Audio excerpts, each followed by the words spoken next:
할렐루야, 순복음 함께하는 교회 김종태 목사입니다.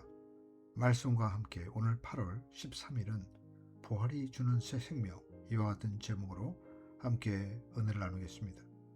오늘 본문 말씀은 히브리서 6장 2절의 말씀입니다. 제가 읽겠습니다. 세리들과 안수와 죽은 자의 부활과 영원한 심판에 관한 교훈의 틀을 다시 닦지 말고 완전한 대로 나아갈지니라. 예수 그리스도의 부활은 기독교의 생명입니다. 부활이 없으면 기독교는 죽은 것이나 다름없고 우리들의 구원 또한 헛된 것이 되고 맙니다. 우리를 구원하시기 위하여 갈보리 십자가에서 풀려 죽으신 예수님은 그 구원을 완성하기 위하여 부활하셨습니다. 예수님의 죽음은 죽은 것처럼 보이거나 혹은 기절한 것 같은 가사 상태가 아니었습니다. 예수님의 머리는 가시 면류관에, 손과 발은 데못에, 허리는 로마 군병의 창에 찔려서 물과 피를 다 쏟아 부으셨습니다. 예수님의 육체는 더 이상 생명력이 없었습니다. 예수님은 다른 사람과 조금도 다름없이 운명하셨습니다. 그리고 해가 져서 안식일이 시작되기 전에 아리마대 요셉의 무덤에 묻히셨습니다. 그러나 예수님께서는 무덤 속에서 그의 생애를 끝마치지 않으셨습니다. 만일 예수님께서 다시 살아나지 않았다면 사도 바울이 말한 대로 우리의 믿음도 헛되고 우리는 여전히 죄 가운데 있을 것입니다. 또한 그리스도 안에서 잠자는 즉 죽은 자도 망하였을 것입니다.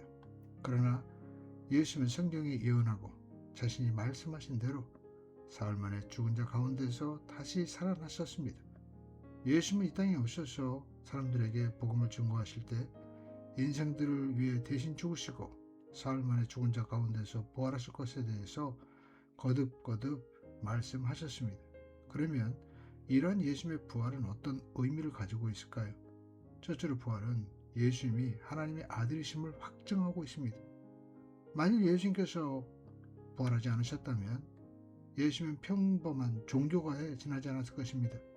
예수님의 기적과 병고침, 모든 것도 마술로 취급되었을 것이고 또 그의 죽음도 하나의 비극적인 순교로 끝나고 말았을 것입니다.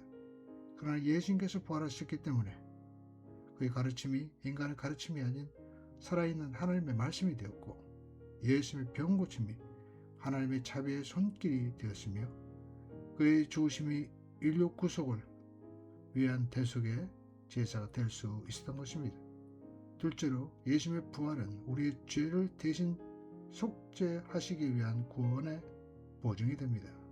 예수님께서 십자가 위에서 죽으신 것은 인류의 죄의 값인 사망을 대신 짊어지시기 위함인데 예수님께서 다시 살아나지 못하셨다면 대제사장으로서 속죄의 죄값을 치르지 못했다는 증거입니다. 그러나 예수님께서 살아나셨습니다.